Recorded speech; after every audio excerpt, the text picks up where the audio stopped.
Bom dia a todos. Para fechar o capítulo 8, já estamos gravando aqui a aula. Estamos no capítulo 8, derivada. Vamos fechar aqui no finalzinho da penúltima página. Teorema do valor médio de Lagrange, que a gente também chama de teorema do valor médio, né? Só. Então, acabamos de discutir aqui o enunciado.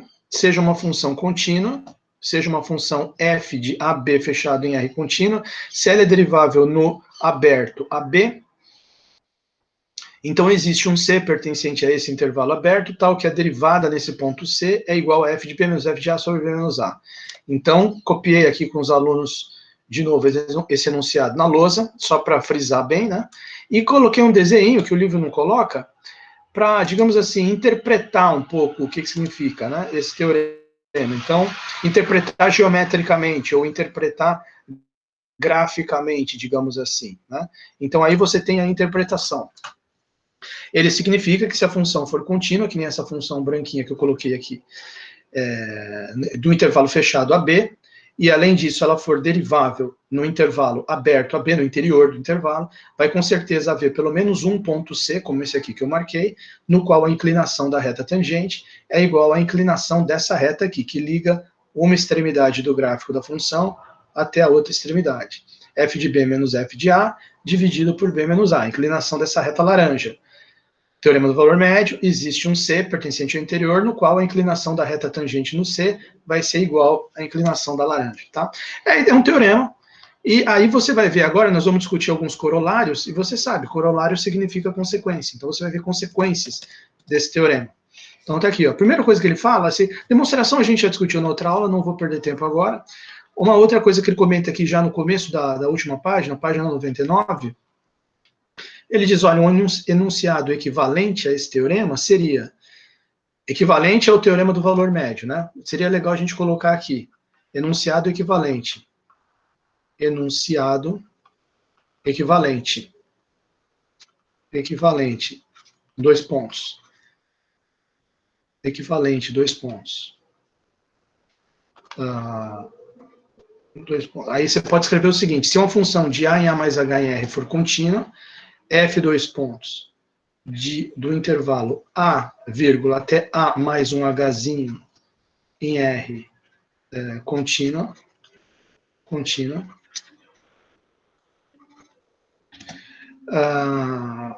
derivável no interior do intervalo, mesma coisa, está adaptando. Derivável em intervalo aberto aqui, A mais H.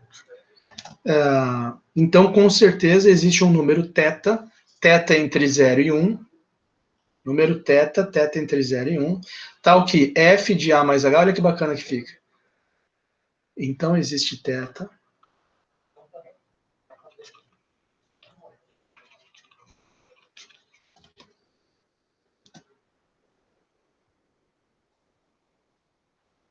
Número real, né? Com 0 menor que θ menor que 1, tal que. Aí, olha só, fica parecido com aquele teorema 1 do começo do capítulo, né? F de A mais H é igual a F de A, F de A mais H, F de A mais H,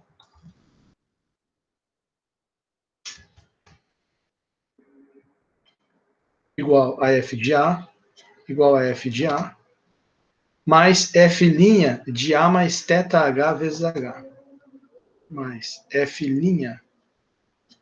de A mais θH vezes F de A, vezes H, né? Vezes H. Bom, aí você aqui é o seguinte, se você fizer as contas, né? Esse é o enunciado equivalente. Se você fizer as contas, né? Vamos fazer uma observação aqui. Que você está percebendo que aqui o Bzinho, o Azinho continua sendo Azinho, né? Azinho igual a Azinho, digamos assim, né? E comparando aqui com o enunciado original, né, do teorema. O Azinho é igual a Azinho. Só que o Bzinho agora ele está representado por A mais H. Bzinho igual a A mais H. Então, digamos assim, Estou tentando adaptar as coisas ali, né? O que seria o F' de C? O Czinho pertencente a B, que fala ali no enunciado original, então ele vai ficar um Czinho pertencente ao intervalo A mais H, que agora adaptando, né? O B é A mais H. Então, evidentemente, um ponto C que pertence a esse intervalo, ele é um ponto C, olha lá, ó. Olha aqui. Se ele pertence a esse intervalo aberto, ele não pode ser igual a A, então ele tem que ser A mais alguma coisa, só que ele também não pode ultrapassar o A mais H, não pode nem chegar no A mais H, tem que estar entre os dois. Então ele é A mais, não H, porque já não daria certo, mas um θ entre 0 e 1 vezes H, tipo A mais meio de H, A mais 0,9 H, A mais 0,75 H, alguma coisa assim, tá? Então, quer dizer, agora o C não pertence mais a B, pertence a esse ponto aqui. Então, como é que ficaria aquela equação do enunciado original?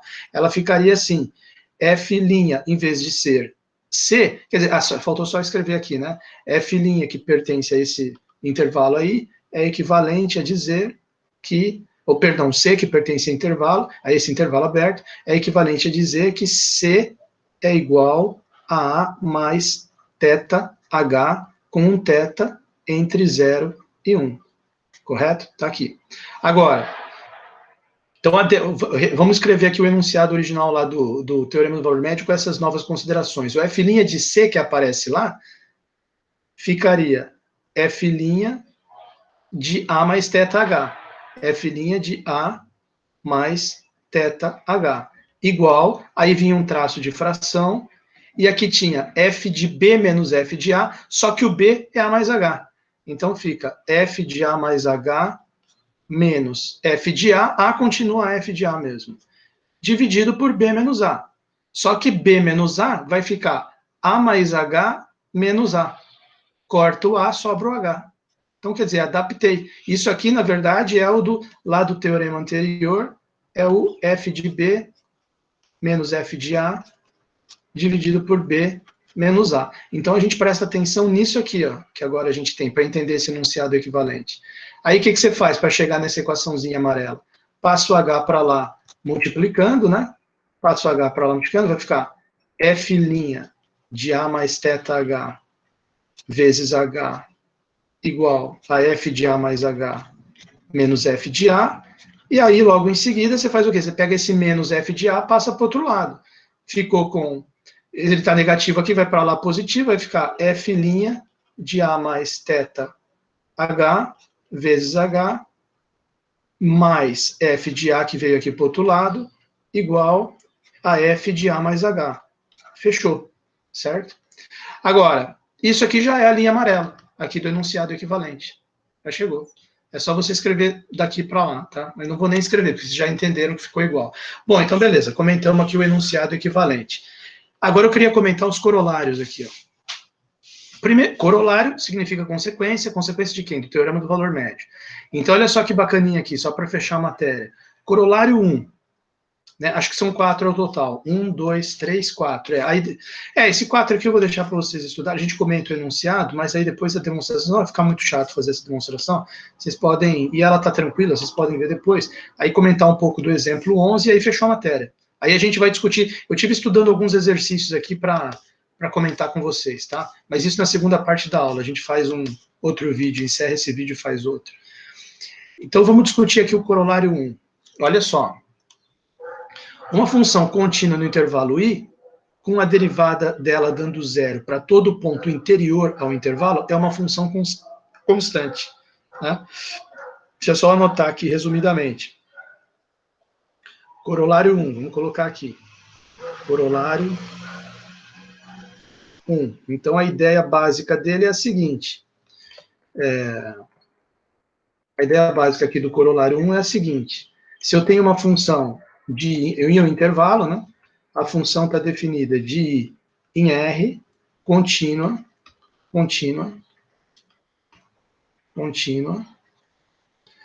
e outra coisa, a derivada dela é zero para todo x pertencente ao interior do intervalo. Então, conclusão, a função é constante. Qual é a tese, né? A conclusão do teorema? A função é constante. Deixa eu só escrever de novo aqui. Contínua. Aí a derivada dela dá igual a zero para todo x pertencente ao interior do intervalo I. Então, a ideia é essa. Né? Contínua em todo o domínio, derivada dando zero em todo o interior. Então,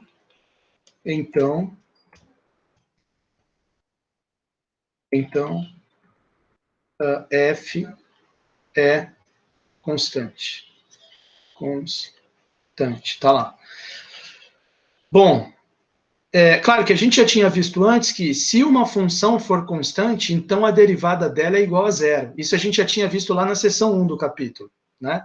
Seria a volta aqui. Se seja uma função fx igual a c, constante, aí a gente substitui na fórmula da derivada e chega que a derivada é zero. Seria a volta, já foi lá na seção 1. O que a gente está vendo aqui agora é, se uma função for contínua e em todo um intervalo, mas no interior do intervalo a função também é derivável e a derivada dá zero em todos os pontos do interior, então com certeza a função é constante, né? E vamos ver como é que ele faz a demonstração aqui. Vamos ver essa demonstração. Bom, teorema do valor médio. Olha que interessante. Você pode perceber, ó, quando ele diz que a função é I de I em R é contínua e a derivada é zero, então ela existe em todo o interior, então a função é derivável no interior. Ele caiu exatamente aonde? Ele caiu nas hipóteses aqui ele caiu certinho aqui no teorema do valor médio. Função contínua, derivável no interior, então ele pode concluir isso aqui da função, né? Então, por isso que é um corolário, consequência direta, né? Então, com efeito, dados x e y pertencente ao intervalo, existe com certeza um C entre x e y, tal que aí aplica o teorema do valor médio. Quer dizer, qualquer xy que você pegar dentro desse intervalo vai formar um intervalinho dentro dele, de x até y, né? Onde a função vai ser contínua e no interior do intervalo vai ser derivável e você pode aplicar o teorema do valor médio. O xzinho faz o papel do A, o yzinho faz o papel do B, tá certo? Então, você pode pensar assim, se eu pego para todo x, y pertencente a I, quer dizer, temos... Pertencente a I, não, pertencente a I. Temos, e se fosse o interior de I, daria certo também, mas mais geral, pertencente a I. Temos a F, dois pontos, que vai de x até y, é contínua, em R, é contínua com certeza. Eu estou escrevendo com as minhas próprias palavras aqui a ideia, né? É contínua, e contínua em todo o intervalo, e derivável no interior do intervalo, em interior de xy. Tá lá. Perfeito. E a derivada vale zero, com f' igual a zero em int de xy. Tá certo? Em int de xy. Então, você tem tudo isso aqui. Então, tá perfeito para aplicar o teorema do valor médio. Pelo TVM, o que a gente pode escrever? Dois pontos. Você pode escrever isso aqui, ó, que ele escreveu. É exatamente o TVM, né? Existe C pelo TVM, vamos colocar o existe C primeiro, né? Existe um C pertencente ao interior desse intervalo xy. Estou escrevendo assim, interior xy, você vê que o x é o Azinho, o y é o Bzinho. Existe C pertencente ao interior de xy, tal que a derivada f' de C é igual, traço de fração, f de B, que seria f de y, menos f de A, que é o f de x, sobre y menos x.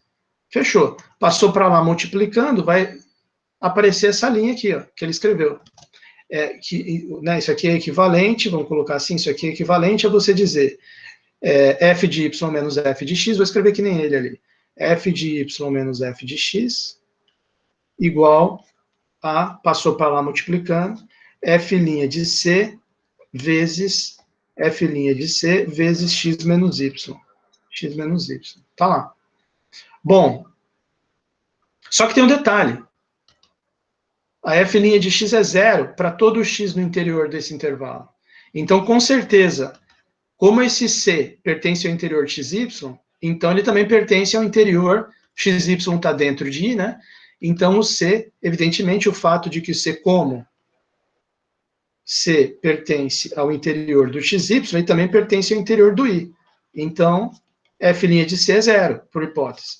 F' de C é igual a zero. Então, ficou, daí, né, como é que a gente pode reescrever a equação? Vai ficar f de y menos f de x, f de y menos f de x, igual a zero vezes x menos y. F de y menos f de x, f de y menos f de x, igual a zero. Conclusão, f de y igual a f de x, função constante. F de y igual a f de x, o que implica f é constante.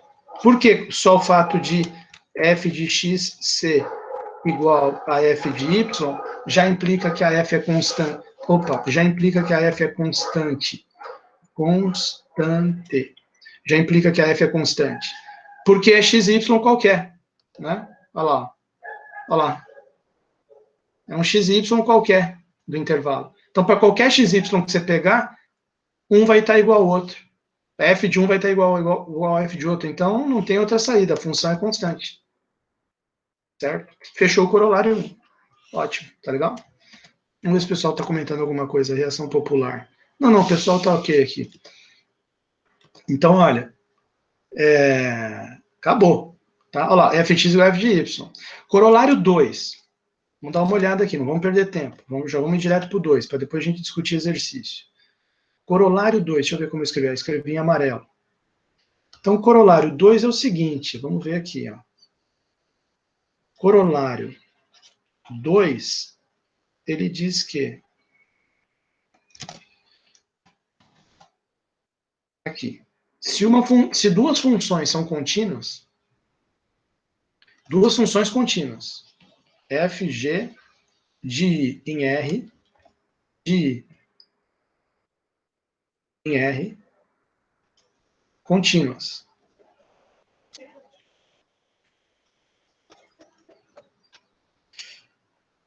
Primeiro ponto. Segundo ponto, deriváveis no interior do domínio e com as suas derivadas iguais para todo x, vírgula, deriváveis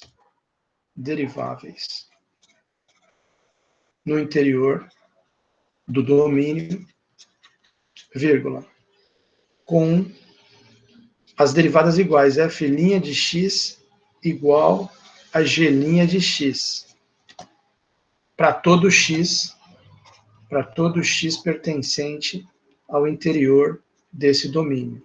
Olha só que interessante. Qual vai ser a conclusão dele? Então, isso aqui é tudo hipótese, né? Então, agora a tese. Existe um número real C, tal que uma função, a diferença entre uma função e outra é C. Né? Se passar o f de x para a esquerda, fica g de x menos f de x, a diferença entre elas é igual a C. A diferença da g para f é igual a C. Tá? Aqui acho que tem um erro de digitação, né? Aqui não é para todo C, aqui é para todo x. Aqui tem um errinho de digitação. Errinho de digitação. Tá? Corrige aí, acabei de flagrar aqui. Porque existe C, é um C fixo. Tá? Não pode ser para todo C.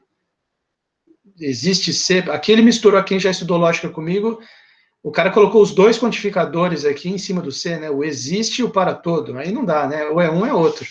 Então existe o C, pertencente a R, tal que isso aqui acontece para todo X pertencente a I. Eu entendo dessa forma, eu entendo isso aqui como um erro de digitação, entendeu? Peguei no flagra aqui. Então, olha só. Então, existe C pertencente ao interior, existe C pertencente ao interior do domínio, do I, tal que a f de x vai ser, g de x igual a f de x mais c para todo x. G de x igual a f de x mais c.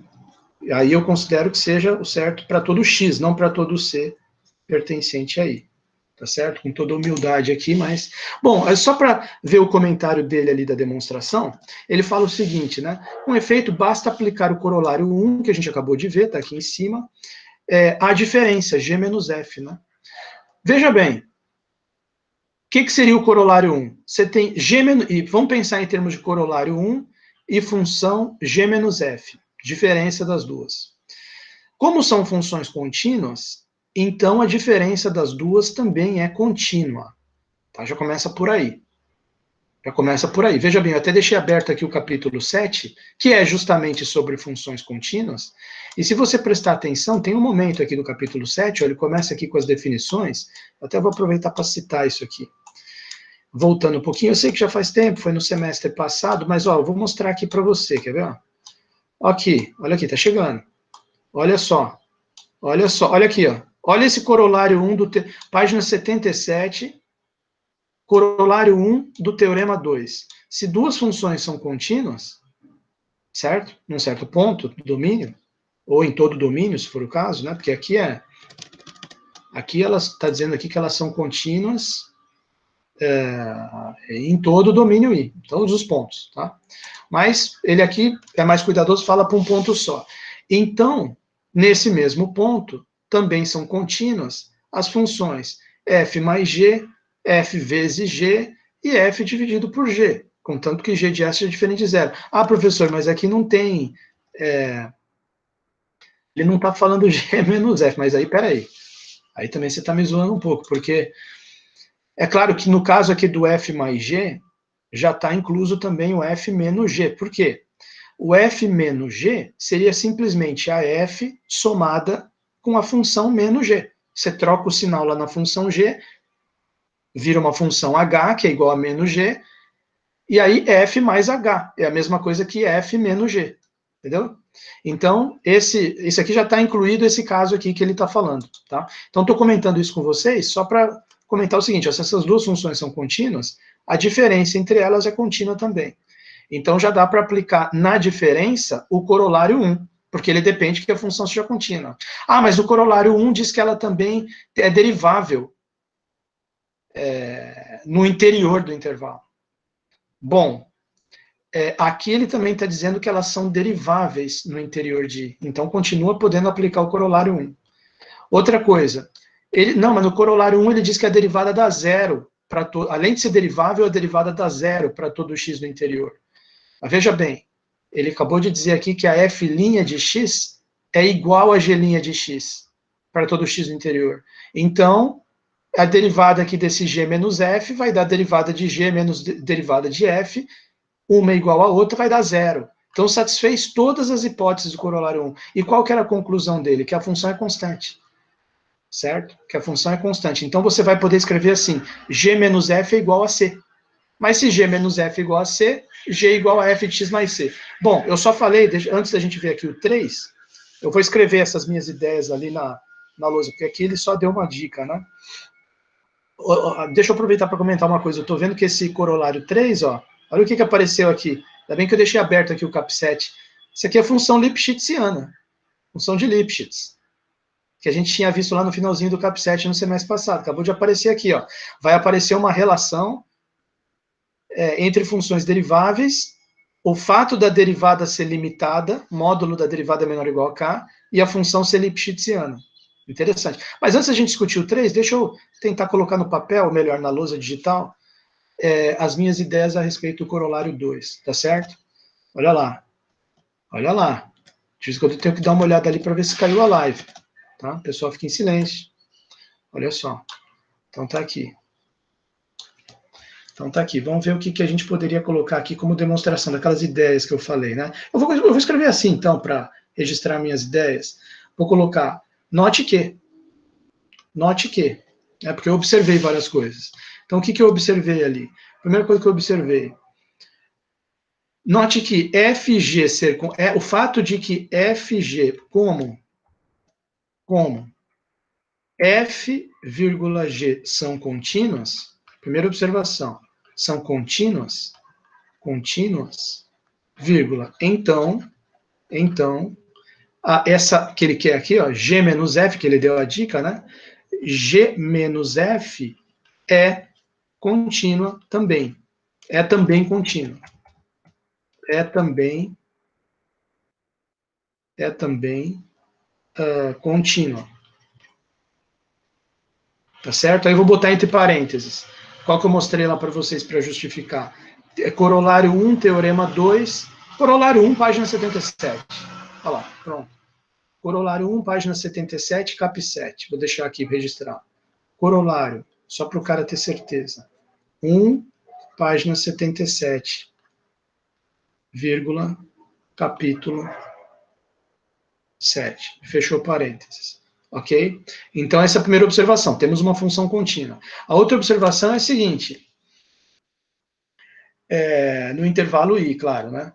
Outra coisa, como elas são deriváveis no interior de I e as derivadas são iguais, como, né? Além disso, como tanto F como G são deriváveis em interior do intervalo, né, do domínio, e f' de x, elas são deriváveis e as derivadas são sempre iguais, f' de x igual a g' de x, para todo x pertencente a interior de I, então o que a gente pode afirmar sobre a G menos F? A gente pode afirmar o seguinte, então, G menos F também é derivável e G menos F também é derivável,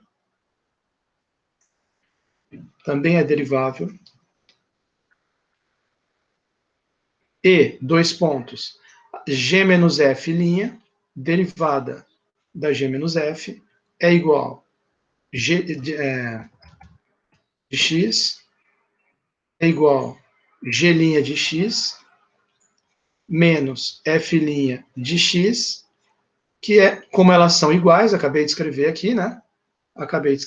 Que está escrito lá que as derivadas são iguais para todo x pertencente a int de I, então aqui vai dar igual a zero. Para todo x pertencente a int de I. Pronto, você ficou agora com toda a configuração do corolário 1. Então já pode escrever aqui direto. Pelo corol 1, temos que G menos F é constante.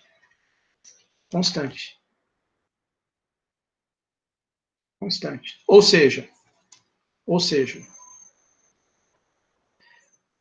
G menos F de x é igual a um C. Né? C é uma constante C pertencente a R. Porém, o que é G menos F de x? Né? Daí, desse fato, a gente pode escrever, né? G menos F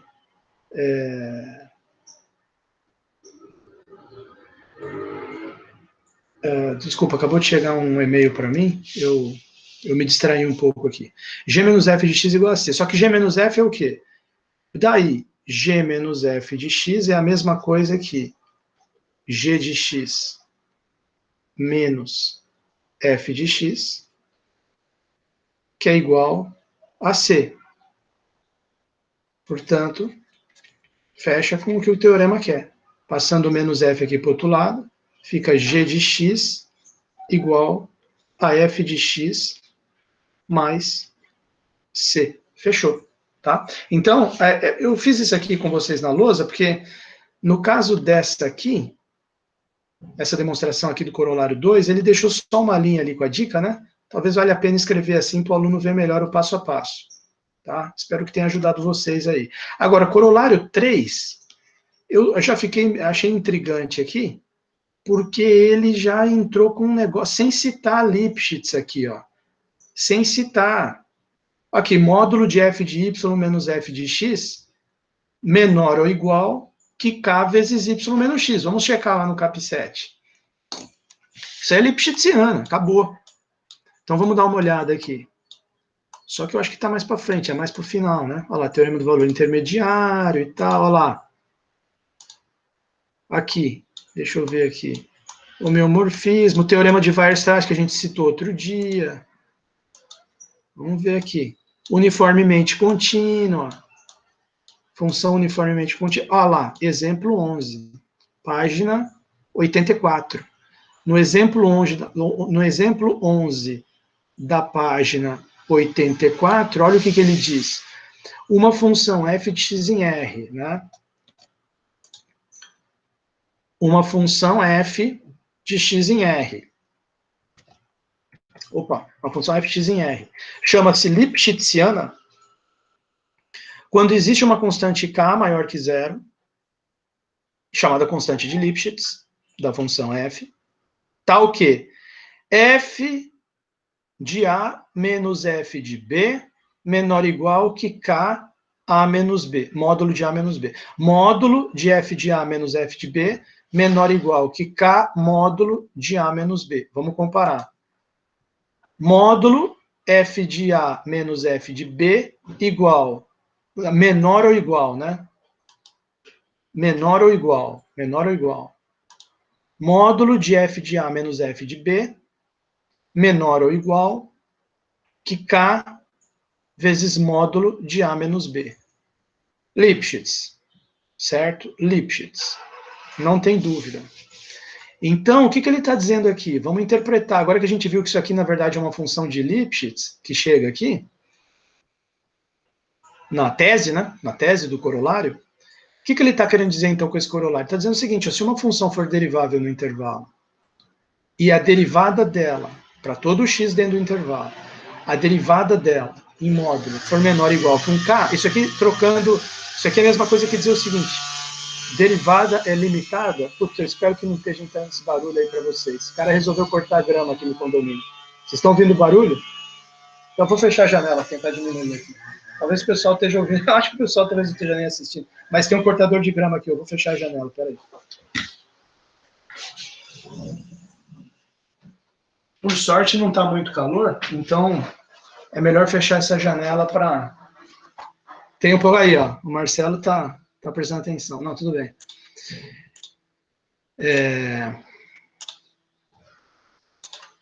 Então aqui é o seguinte, olha só, Fernanda Muniz, olha a Fernanda Muniz. Sim, mas dá para ouvir o senhor bem. Sim, eu vou continuar a falar, mas eu fechei a janela aqui, porque... Olha lá, o cara desligou agora. Mas agora tinha fechado, né? Então, porque se ele resolver cortar grama... Se ele resolver cortar grama de novo, aí para piorar, agora já veio um mosquito também. Não fique puto com o vizinho. Não, eu não tô puto. Eu não tô puto, não. Eu tô só vendo que o cara resolveu cortar. Não, não é o vizinho, é o funcionário aqui do condomínio. Botaram ele para cortar grama aí. Olha lá, porque agora deu 8 horas, ó, tá vendo? Não pode fazer barulho antes das 8 horas, por isso que ele começou agora. Deu 8 horas, você pode ligar uma furadeira e enfiar no ouvido do cara que tá dormindo, que não dá nada. Se você fizer isso 7h59, dá uma multa de R$200. Então, olha só. Então, aqui, deixa eu falar aqui com vocês, presta atenção. Puta, esse mosquito vai ficar me enchendo o saco aqui. Então, presta atenção, olha lá. Eu estava explicando para vocês que isso aqui é função Lipschitziana, ok? Função Lipschitziana. Então, eu ia falando o seguinte, se a função, o corolário 3 está dizendo o seguinte, se a função derivável no intervalo i, e existe um k tal que a derivada é limitada, módulo da f' de x é menor ou igual que k, para todo x pertencente a i, então a função é Lipschitziana. Módulo de f de y menos f de x menor ou igual que k vezes módulo de y menos x. E corolário, isso aqui é uma consequência do teorema do valor médio. Né? E olha só que interessante que ele vai comentar aqui depois no exemplo 11. O corolário 3, que a gente está vendo agora, é a fonte mais natural de funções lipschitzianas. Que é a fonte mais natural, quer dizer, você pode usar esse corolário aqui para, entre aspas, criar ou descobrir funções lipschitzianas. Né? Mas vamos ver aqui a demonstração. Né? Primeiro deixa eu copiar rapidinho aqui, ó, só para registrar para o aluno, professor bom. Aqui, corolário 3. O cara foi cortar para lá, acho que ele ouviu falando aqui que está enchendo o saco. Corolário 3, ele diz, se você tem uma função, f dois pontos de em R, derivável, f dois pontos de em R, derivável,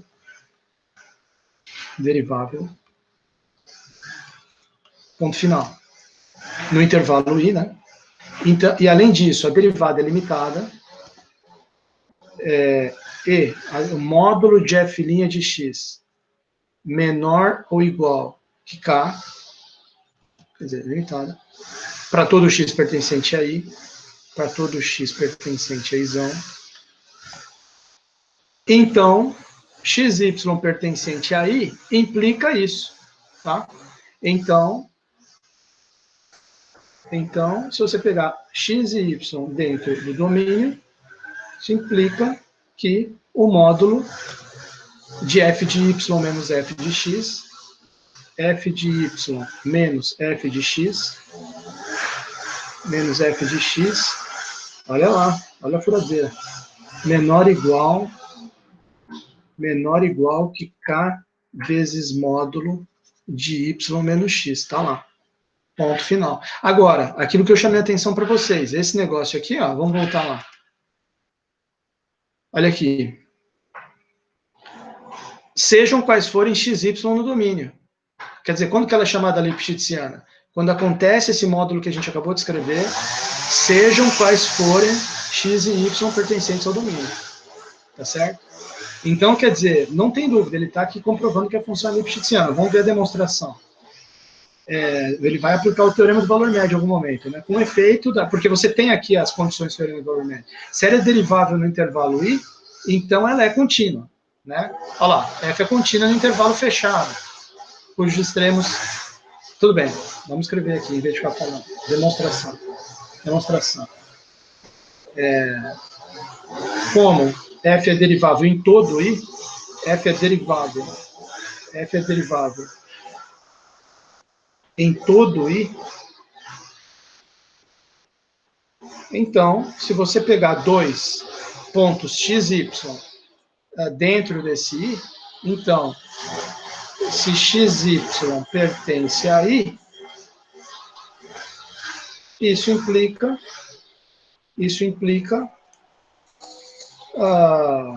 que a f vai ser contínua no intervalo fechado xy, porque vai ser derivável também, e derivável no interior. Contínua no intervalo fechado e derivável no seu interior. Então, implica f contínua em fechado xy e derivável no interior dele, no interior desse xy, que na verdade é o aberto, né? Que é igual a isso aqui, xy, que é o interior dele, o aberto. Fechou. Ponto final. Aí o que ele vem? Aqui, então dá para aplicar o TVM. Né? Esse logo existe Z, esse Z aqui é o Czinho do TVM. Então acabou, já vamos falar não vamos ficar escondendo o jogo, já vamos falar a verdade. Pelo TVM, pelo teorema do valor médio, existe. Aí vamos usar a mesma letra que ele. Ou pode usar o C também, né? Pode usar o C, mas ele usou Z por qualquer motivo, mas vai ficar igual ao teorema do valor médio. Existe um C pertencente ao aberto XY, né? Entre XY, quer dizer, pertencente ao aberto, existe C. Olha a linguagem ali, hein? Existe C pertencente a esse aberto XY, que é o interior. Espera aí que eu não fiz um símbolo bonitinho aqui. C pertencente não consigo. XY, tá o quê? Teorema do valor médio. Nós estamos usando aqui o TVM. Tá o quê? O que dizia mesmo o TVM? F' de C é igual traço de fração, F de... Aí aqui como é que está a tese aqui? Y menos X. Então vamos fazer nessa... F de... Claro, é o A e B, né? O Y é B, o X é A. F de Y menos F de Y menos F de X, F de Y menos F de X, dividido por Y menos X, tá? Aí, bom, o que eu creio que ele fez para chegar nisso aqui, que é a tese do teor, que tem que chegar nesse negócio aqui. Em primeiro lugar, quem vai fazer o papel do K? O K provavelmente vai ser esse F' de C. Né? Você quer ver por quê? Vamos dar uma olhada aqui. Olha só. B, ó, passou multiplicando. Passou multiplicando, olha lá. O que equivale a... O que equivale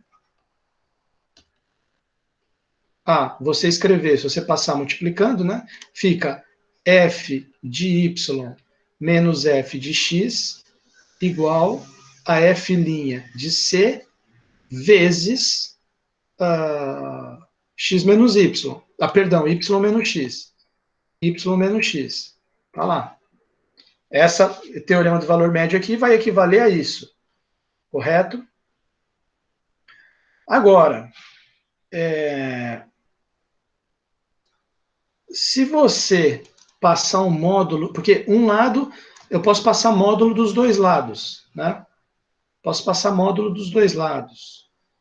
Ah, já sei, pronto, é muito fácil. É porque eu esqueci dessa hipótese aqui, por isso que eu não estava entendendo. Tem essa hipótese aqui que o módulo de f' é menor ou igual que k. Por isso que vai surgir a desigualdade ali. Acabou, matou o teorema. Se você passar módulo dos dois lados, fica módulo de f de y menos f de x igual a módulo de todo esse lado direito, módulo de f' de c vezes y menos x, que é igual... Aí tem aquela propriedade lá do cap2, módulo de AB é igual a módulo de A vezes módulo de B, cap2. Tá? Então, aqui vai ficar módulo de f' de c vezes módulo de y menos x e, vírgula, como por hipótese,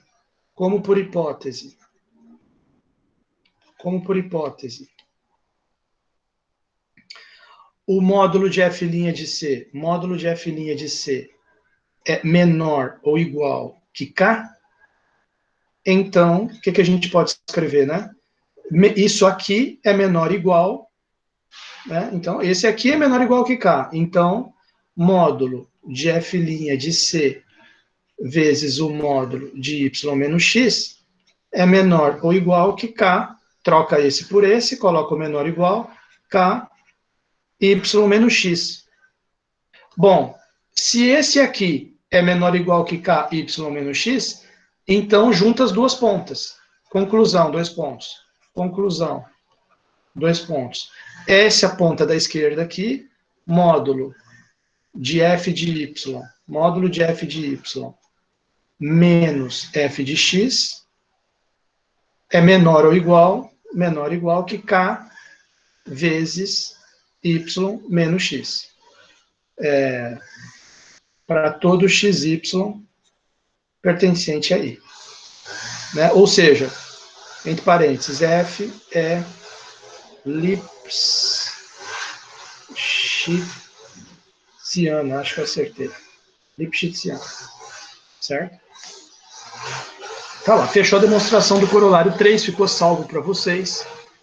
Pessoal acompanhando. Tá aqui. Então, eu queria falar o seguinte. O corolário 4, aí, porque você já chegou na metade da aula, eu queria discutir um pouco os exercícios, né? Corolário 4 eu vou deixar como um trabalhinho de casa para vocês, tá aí. Então, vamos só dar uma lida nele, né? A fim de que a função f de em R seja monótona, não decrescente, no intervalo i, é necessário o suficiente, C e somente C, que a derivada seja maior ou igual a zero para todo x pertencente a i. Então, primeiro ele faz o C e somente C. Ida, reciprocamente, volta. Aí usa o teorema do valor médio na volta, por isso que é um corolário. Né? Agora, aqui nesse como, começa a segunda parte do teorema aqui. Se a f' de x for estritamente maior que zero... Não, peraí. Não, como aqui não. Ele ainda tem mais, aqui ainda está continuando a volta. Agora aqui, ó, nesse do mesmo modo, aí aqui ele está falando do f' de x, que é o que ele falou aqui, ó, na segunda frase. Se f' de x for estritamente maior que zero, para todo x no domínio, então f é uma bijeção crescente, é estritamente crescente, bijetiva, de f dois pontos de i em j, quer dizer, aí ela não vai ser mais de i em r, né, vai ser de i no intervalo j. Isso, e como é bijeção, tem inversa, sua inversa de ji é derivável com a derivada da inversa sendo 1 sobre a derivada da função para todo y, tá? As demais afirmações seguem-se do Teorema 5, capítulo 7, e do corolário da regra da cadeia, que a gente passou aqui no cap 8, tá? Eu vou deixar isso aqui para vocês estudarem sozinhos. Daqui acho que com tudo que a gente já discutiu no capítulo, a gente consegue individualmente sozinho dar conta desse teorema, tá? Senão não vai dar tempo de discutir muitos exercícios. Então tá aqui. Exemplo 11, né? O último exemplinho, ele comenta que esse corolário 3 é a fonte mais natural de funções lipschitzianas. Por que ele está dizendo isso? Está dizendo isso pelo seguinte, se você conseguir uma função derivável no intervalo, e dentro desse intervalo a derivada dela for limitada, a função é lipschitziana. Então, por isso que ele fala aqui, ó, por exemplo, pega um polinômio. Por exemplo, se P é um polinômio, de P de R em R, você fala, pô, mas um polinômio, tipo uma parábola, né? Ou uma função do terceiro grau, ela não é. Ela é derivável, mas a derivada dela não vai ser limitada, porque a derivada vai ser outro polinômio. Por exemplo, o polinômio do terceiro grau, a derivada vai ser um polinômio do segundo grau. Só que de R em R ela não é limitada. Se você restringir ela a um intervalo, aí fica limitada. Por isso que ele fala, se P de R em R é um polinômio, então, para cada subconjunto limitado x contido em R, você restringir de R para um subconjunto limitado, por exemplo, pega o polinômio de menos π até π, ou de 0 até 1, quer dizer, pegou um intervalo para seu domínio. Então, a restrição do polinômio a esse intervalo fica lipschitziana, porque a derivada, sendo contínua, é limitada num compacto. A derivada dele vai ser um polinômio dentro do intervalo compacto, vai ser limitada. Como toda função lipschitziana é uniformemente contínua, aí tem que voltar lá no cap 7, porque lá é que ele dá essas definições, né? Você vê que antes aqui ele falou de uniformemente contínua, né? Aqui, uma função se diz uniformemente contínua, aí tem a definição aqui. E depois a gente prova que lipschitziana implica uniformemente contínua, e uniformemente contínua implica contínua. Isso a gente viu no cap 7. Mas a volta não vale, né? Tem lá os contra-exemplos, que mostra que nem toda contínua é uniformemente contínua, nem toda uniformemente contínua é lipschitziana. Então aqui ele está dizendo o seguinte, como toda lipschitziana é uniformemente contínua, existe o teorema 12 do capítulo 7, que vai dizer o quê? Vamos relembrar dele aqui, ó. Cadê o teorema 12 do capítulo 7? Acho que ele está aqui para baixo, quer ver? Teorema 9, teorema 12, veio um pouco antes. Cadê? Acho que está aqui. Cadê o TEL 12? Aqui, 10. É só localizar aqui, 11. Teorema 12, a função uniformemente contínua, definida de x em R, certo? Se uma função fx em R é uniformemente contínua, então, para todo ponto de acumulação, mesmo que não pertença a x, por exemplo, x é um intervalo aberto a B, o Azinho e o Bzinho não pertencem a x, mas são pontos de acumulação, pertencem a x'. Se uma função uniformemente contínua, então, para todo ponto de acumulação de x, mesmo que não pertença, existe o limite para x tendendo a A, da f de x. Esse que é o teorema 12. Então, função lipschitziana, como toda função lipschitziana, é uniformemente contínua, então toda função lipschitziana, em todo o seu ponto de acumulação, do seu domínio x, existe o limite para x tendendo a A. Teorema 12 do capítulo 7. Então, se f está definida num aberto a B,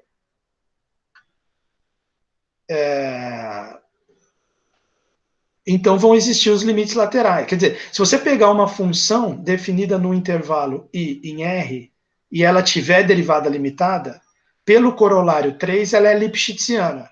Pelo fato de ser lipschitziana, ela é uniformemente contínua.